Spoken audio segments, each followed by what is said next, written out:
Hola, hoy estamos aquí para probar un coche realmente especial. Se trata del Tesla Model 3. Probablemente sea el mejor coche eléctrico del mundo.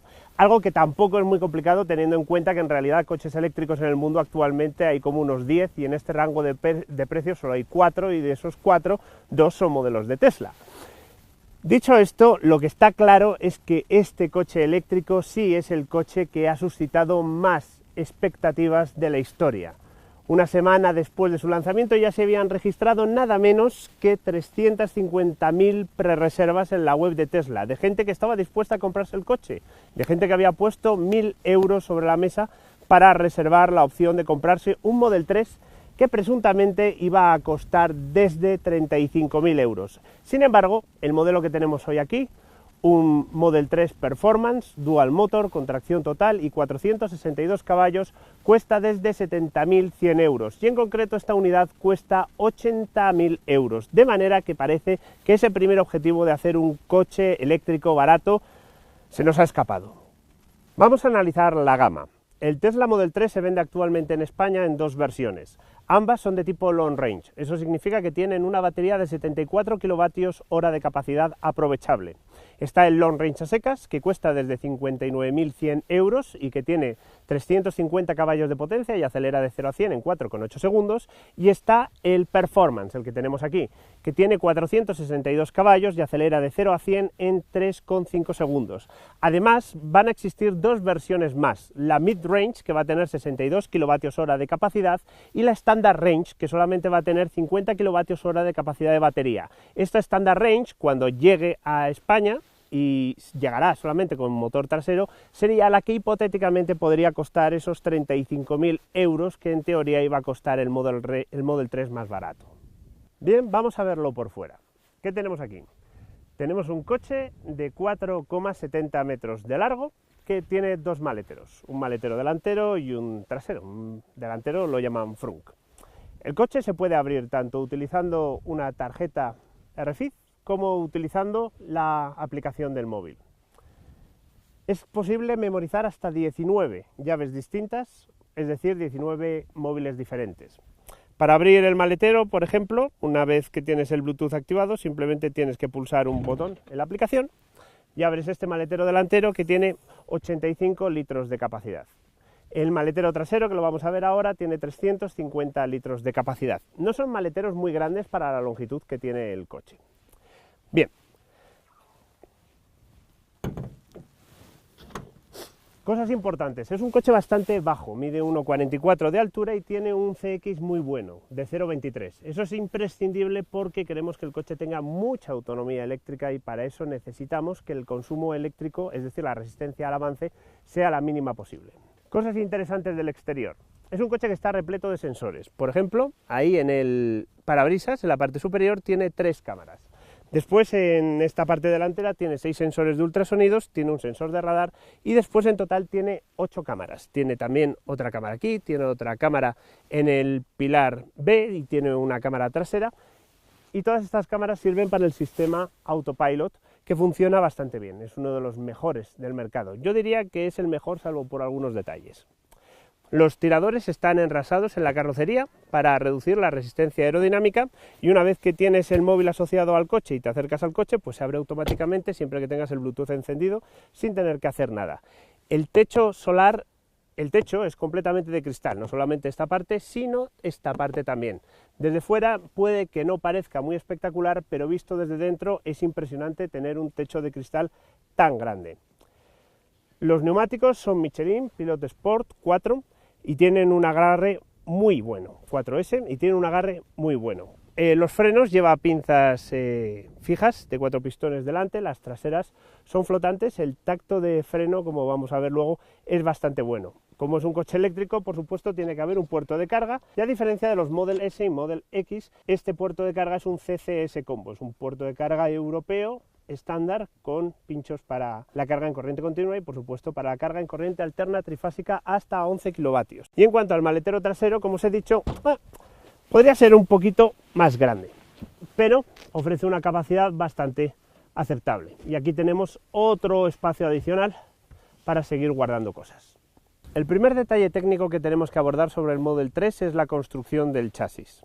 A diferencia del Model S y el Model X, el Model 3 tiene un chasis multimaterial que fundamentalmente está construido en acero. Esto es una novedad en Tesla.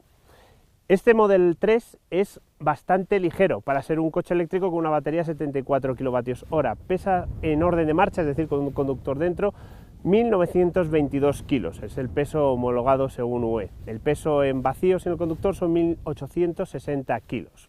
¿Cómo ha conseguido Tesla un peso tan bajo? Bien, la construcción del chasis es bastante sofisticada y utiliza un montón de acero de ultra alta resistencia. En concreto, la parte más interesante del coche es el lateral. Lo que tenemos aquí es una piel externa que está hecha en un acero de baja resistencia y debajo lo que tiene es un sándwich de placas de acero de ultra alta resistencia que conforman el montante superior, el estribo inferior, este pilar de aquí, el pilar B y el pilar C. Entre medias, en el estribo inferior hay un crash box de aluminio que sirve para absorber la energía del impacto cuando se produzca un choque lateral.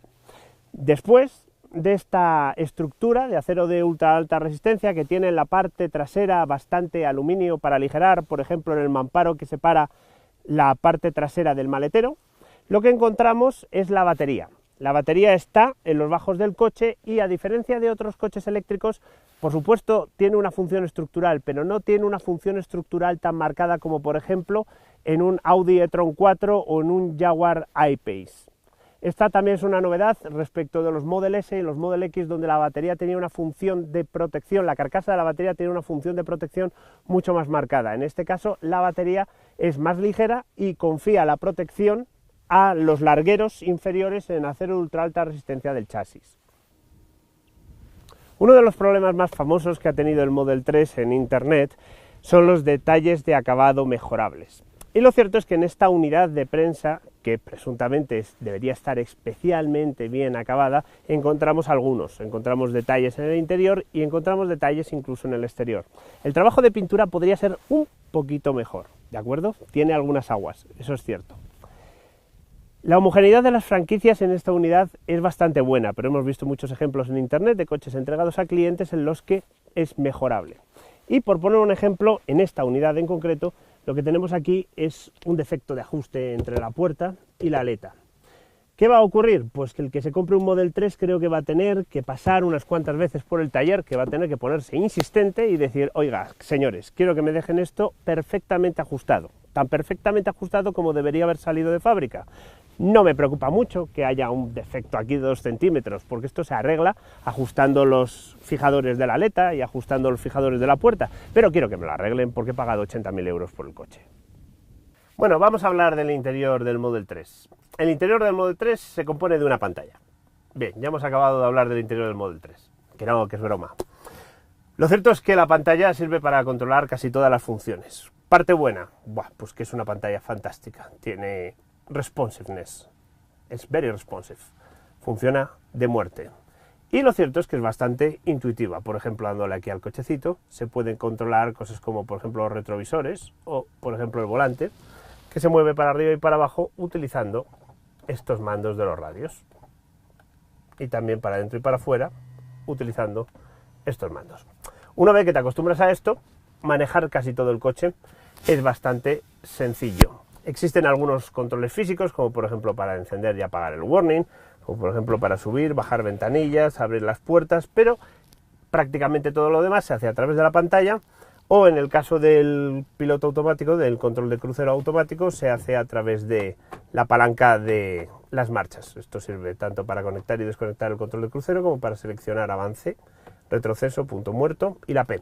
Este mando, igual que este mando, es una herencia de Mercedes. Bien, en cuanto a las calidades del interior, creo que es un asunto que está muy influenciado por la clase de versión que compremos. Este Performance con el equipamiento opcional cuesta 80.000 euros y para costar 80.000 euros pues hay acabados en el interior que son mejorables. Estos plásticos podrían estar más logrados, hay soluciones como este de el espejo de cortesía que podrían ser más sofisticadas y el interior podría tener en general un aspecto más lujoso. Si este coche costase 50.000 euros en lugar de 80.000 euros, prácticamente no le pondría pegas al interior. Sí hay problemas que no son de acabados, sino que son de calidad, como por ejemplo estas gomas de aquí, que no ajustan bien en prácticamente ninguna de las puertas y que creo que pueden ser un problema de cara a tener que ir una y otra vez al taller hasta que consigan resolvernos la papeleta. Tampoco nos engañemos, la mayor parte de los coches, ya valgan 40.000 o valgan 140.000 euros, por dentro son prácticamente tela y cartón. De manera que resolver estos problemas de acabado sería bastante sencillo si, por ejemplo, esta moldura la pusiéramos de fibra de carbono y este plástico de aquí lo pusiéramos de una calidad mejor, o lo tapizásemos en cuero, o pusiéramos también tapizados en cuero, más tapizados en cuero en las puertas. Es decir, cosméticamente es bastante fácil resolver estos problemas, que las tapas tengan un tacto más sólido y que los huecos tengan unos acabados interiores más sofisticados, que estén bien tapizados, etcétera. Es algo relativamente sencillo de resolver, de forma que no creo que sea un problema muy grave. Ahora, si comparamos este coche de 80.000 euros con otros coches de 80.000 euros con motores de combustión, pues llegamos a la conclusión de que este interior no es solo minimalista, sino que es un poquito demasiado sobrio. En cuanto a la habitabilidad, he de reconocer que ha sido un asunto que me ha decepcionado un poco, especialmente tratándose de un coche eléctrico, que es un coche en el que el packaging, la disposición de los elementos, debería a priori permitir tener un habitáculo muy espacioso.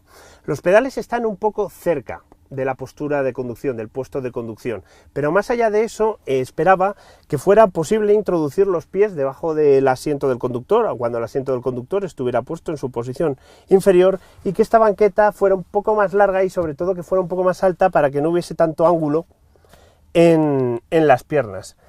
En resumen, esperaba que estas plazas traseras fueran un poco más confortables, porque, por ejemplo, comparadas con las de un Jaguar I-Pace, pues las veo un poco menos habitables, y esperaba que hubiese bastante más espacio. Lo que sí está fantásticamente bien resuelto es el hecho del techo de cristal, porque tiene un tintado fantástico que impide que el sol te moleste y además genera un montón de espacio libre para la cabeza que no encontramos en otros coches, como por ejemplo el I-Pace, en el que los pasajeros más altos puede que tengan la sensación de estar rozando con la moldura con el revestimiento del techo. En cuanto a este acabado en blanco, que es opcional, me parece un auténtico suicidio, aunque es muy bonito porque supongo que se va a ensuciar bastante deprisa. Bienvenidos a bordo del Model 3. Vamos a seguir repasando los entresijos técnicos de este coche. Ya hemos visto que el chasis es una composición multimaterial con aceros de distintas resistencias y bastante aluminio en los puntos en los que la resistencia no es clave, que a diferencia de otros coches que utilizan un chasis para la batería que también forma una parte fundamental del propio chasis del coche. En este caso Tesla ha preferido que la protección de la batería la realice el propio chasis del coche en vez de incorporarlo en la carcasa de la batería. Vamos a ver cómo es la propia batería, que al fin y al cabo es el corazón del coche eléctrico. Igual que en el Model X y el Model S, la batería de este Tesla Model 3 utiliza celdas cilíndricas. Yo tengo aquí una 18650, que es como las que utilizan el Model S y el Model 3. Las de este Model S y Model X, perdón, las de este Model 3 son de tipo 2170, son un poquito más altas y un poquito más gruesas y tienen un 30% más de densidad de energía. Hay 4.416 pilas de esas conectadas en módulos, en paralelo 46 y después ese módulo de 46 celdas en paralelo conectado en serie con otros módulos hasta un total de 96 módulos que dan un total de 360 voltios de tensión en la batería. La capacidad bruta de la batería es de 78,2 kWh y la utilizable es de 74 kWh. Lo importante de esta batería es que pesa 480 kilos y tiene la densidad energética más alta de todas las baterías que hay de coches eléctricos, 166 vatios hora por kilo. Visto cómo es la batería, vamos a analizar cómo es el sistema de propulsión. Detrás tenemos un motor de imanes permanentes, que es lo habitual en los coches eléctricos, y delante tenemos una máquina asíncrona que no lleva imanes permanentes en el rotor. Es un poco más barata y es un poco más pesada, es un pelín más difícil de controlar, pero sobre todo es una solución un poquito más asequible. Bien, lo importante de los motores del Tesla Model 3 es que son los únicos que hay en el mercado actualmente que utilizan dentro del inversor, que es ese dispositivo que coge la corriente continua de la batería, la convierte en corriente alterna trifásica para alimentar los motores con electrónica de carburo de silicio. Eso significa que es más ligera, es más pequeña, ocupa menos espacio, soporta temperaturas superiores y sobre todo es más eficiente, es decir, tiene menos pérdidas en forma de calor. La diferencia no es brutal, ¿vale? Sí es brutal en cuanto a tamaño, estamos hablando de unos chips que son unas 3 veces más pequeños que los chips normales. La diferencia en cuanto a eficiencia no es brutal, pero en un coche eléctrico absolutamente cualquier cosa que puedas arañar en cuanto a eficiencia energética es fundamental para conseguir recorrer unos cuantos metros más. Y en ese sentido llegamos al punto clave del Model 3 y por qué el Model 3 es distinto del resto de los coches eléctricos. Yo ahora tengo abierto aquí el ordenador de a bordo, tengo en el Trip B una estadística sobre 1.372 kilómetros recorridos y el consumo medio que me está dando este coche, que es una unidad de prensa que habrá tenido una vida bastante dura, es de 20,5 kilovatios hora a los 100. Esos 20,5 kilovatios hora hay que compararlos con los 26 o los 28, igual los 30 que conseguiríamos en un I-Pace o los seguramente 30 que conseguiríamos en un e-tron 4. Y eso significa que este coche es capaz de realizar prácticamente 400 kilómetros con una carga de batería. Tenemos 75 kilovatios, 74 kilovatios hora, pues ya veis, 20, 40, 60, casi 80. Podemos hacer a ritmos normales, sin necesidad de ir quitando la calefacción o circulando a 90 kilómetros por hora, podemos recorrer desahogadamente 400 kilómetros, casi 400 kilómetros. Y esa es la diferencia entre este coche y el resto de los coches eléctricos que hay actualmente en el mercado, en los que la existencia es un poco más agónica. Una vez repasado cómo es el coche por fuera, cómo es el coche por dentro, cómo está hecha la batería, cómo son los motores, etcétera, vamos a hablar de qué tal va. Vamos a empezar hablando de la respuesta del acelerador. La respuesta del acelerador, por supuesto, es súper afilada. Es un acelerador de un coche eléctrico y encima tenemos 460 caballos y basta con que hagas así, hasta 140 km por hora, la aceleración es brutal. Necesitaríamos un V-Box para comparar si es capaz de acelerar más o menos, que la gente tiende a comparar este coche con, por ejemplo, un M3 o con, por ejemplo, un Audi RS4, a pesar de que la relación peso-potencia de este coche es exactamente de 4 kilos por caballo, mientras que en un M3 estamos en 3 por 6 kilos por caballo.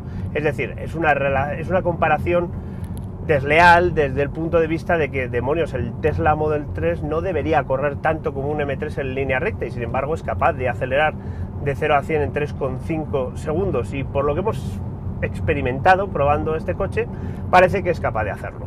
De manera que en cuanto a prestaciones en línea recta y respuesta del acelerador no tengo absolutamente ningún tipo de pega. Tampoco la tengo en cuanto a los frenos. Este coche utiliza el sistema e-Booster de Bosch, que básicamente es un dispositivo electromecánico que tira del pedal para suplementar el movimiento que tú aplicas con el pie y ajustar así la frenada regenerativa. Y es un sistema que en otros coches, como por ejemplo el Jaguar I-Pace, no da un resultado con un tacto de freno realmente deportivo. Sin embargo, el Tesla en este coche ha puesto un pedal de freno con un tacto bastante duro, de manera que puede que no sea muy preciso, que no sea tan preciso como por ejemplo lo que encontramos en el e-tron 4, que tiene el sistema de Continental, que funciona a las mil maravillas porque es un sistema totalmente by-wire, pero el pedal está tan duro que lo cierto es que la frenada es bastante dosificable, se dosifica con bastante facilidad. Después de los frenos tenemos que hablar de la suspensión. Aquí es donde diría que la cosa empieza a torcerse un poco. Este coche utiliza resortes helicoidales, no tiene una suspensión neumática, recordad que tenemos que ahorrar peso, y utiliza amortiguadores pasivos, no tiene amortiguadores adaptativos. La puesta a punto de la suspensión me parece un poco rebotona. Además, tienes la sensación, y es curioso porque el coche es bastante bajo, de que va sentado, de que el coche, no de que vaya sentado un poco alto, sino de que el coche está un poco alto. Digamos que el coche tiene un poco más de balanceo del esperado. El problema de este tacto de suspensión creo que tiene que ver con la calidad de los amortiguadores. Creo que este coche podría llevar unos amortiguadores un poco mejores, que anulasen ese rebote continuo que tiene, plim, plim, plim, plim, plim, plim, plim, que no es especialmente poco confortable, pero que podría estar mejor resuelto, y sobre todo que consiguiesen que el comportamiento fuese un poco más progresivo, conteniendo las transferencias de masa mejor. Eso ya no es una consideración desde el punto de vista del confort, sino más bien una consideración desde el punto de vista del tacto deportivo. Si insistimos en comparar este coche con rivales con motor de combustión, que no son tan pesados, pero que tienen un centro de gravedad tan alto, y buscamos diferencias, el asunto es que un M3 o un RS4 tienen un tacto mucho más nítido, informativo y progresivo que este Tesla. Tienes la sensación, a medida que van pasando los kilómetros, de que puedes ir muy deprisa con él, pero también tienes la sensación de que el chasis y también la dirección, que no ofrece prácticamente nada de información, a pesar de que deja pasar prácticamente toda la rugosidad y textura del asfalto, no te van a ayudar a ir deprisa. Y no te van a ayudar a ir deprisa porque el coche no es lo suficientemente informativo y no ofrece el tacto deportivo adecuado. Entonces, ¿qué puede pasar? Pues que a base de hacer kilómetros y kilómetros y kilómetros acabes aprendiendo a conducir este coche deprisa. Y cuando acabes aprendiendo a conducirlo deprisa, vas a ir muy deprisa, porque las Michelin Pilot Sport 4S en sección 235 ofrecen un agarre fabuloso, porque el centro de gravedad del coche es bastante bajo, porque el coche afortunadamente está por debajo de las 2 toneladas, que creo que es un factor fundamental para poder decir que un coche tiene alguna posibilidad de proporcionar un comportamiento más o menos deportivo, sin que en cada frenada sientas que hay una masa enorme que quiere atropellarte.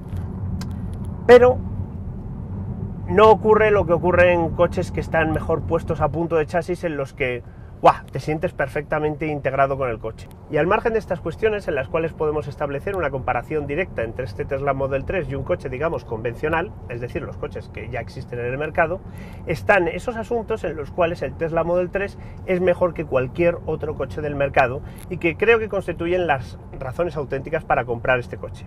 Por ejemplo, hagamos 2 veces así en la palanca y activemos el modo autopilot con mantenimiento en el carril. Y comprobamos, demonios, este coche conduce solo. Otras cosas que tiene este Model 3 y que no tienen otros fabricantes. Bueno, ya hemos hablado antes de la pantalla de 15 pulgadas, pero sinceramente, puede que sea muy sencillo aparentemente hacer esto, pero demonios, si es tan sencillo, ¿por qué no lo hace el resto de fabricantes? Si quieres simplemente escuchar música, pues te metes en tu Spotify y escuchas la música que te dé la puñetera gana. Y esto puede decir, joder, pues lo podría tener el resto de los coches ya, pero es que el resto de los coches actualmente no lo tienen. Y sinceramente, Tesla les ha dado de ventaja desde el año 2012 a los grandes fabricantes para hacer un sistema multimedia que tenga una pantalla con una resolución escandalosamente buena y que sea perfectamente responsive. Y a día de hoy todavía no lo hemos conseguido. Cuando te montas en un Audi A8, lo que tienes es una pantalla táctil en la que las cosas, comparado con este sistema de Tesla, funcionan de una forma muy perezosa. En definitiva, ¿merece la pena comprarse este Tesla Model 3? Bien, punto número 1. Sin haber exprimido a conciencia las prestaciones de los 462 caballos, me parece un poquito pronto para decir que creo que comprarse el Long Range en lugar del Performance es una decisión mucho más inteligente. Además, no he probado el Long Range con 351 caballos, pero sospecho que es una decisión mucho más inteligente. Creo que el punto fuerte del Model 3 no es ofrecer un tacto de conducción exquisito como puede ofrecer cualquier rival alemán que se os pase por la cabeza. Punto número 2. 80.000 euros en esta versión se me antoja un precio un poco elevado para la clase de interior que te estás comprando. Viendo cómo está hecho por dentro, un precio de 60.000 euros se me antoja bastante más razonable que pagar 80.000.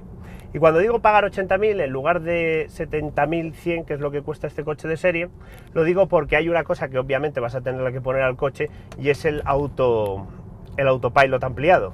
Porque comprarse un Tesla Model 3 sin el sistema autopilot sencillamente no tiene ningún sentido. Es una de las razones principales por las que vienes a este coche, poder ir por la vida prácticamente sin hacer otra cosa que poner de vez en cuando las manos en el volante, que debes prestar siempre atención, pero ya me entendéis lo que quiero decir.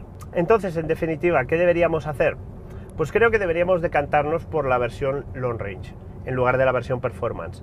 Creo que hasta que no probemos el Long Range de 59.100 euros no podremos ver si ofrece unas prestaciones adecuadas a su precio y si es el modelo en el que cuadra prácticamente todo: prestaciones, comportamiento, autonomía y acabados.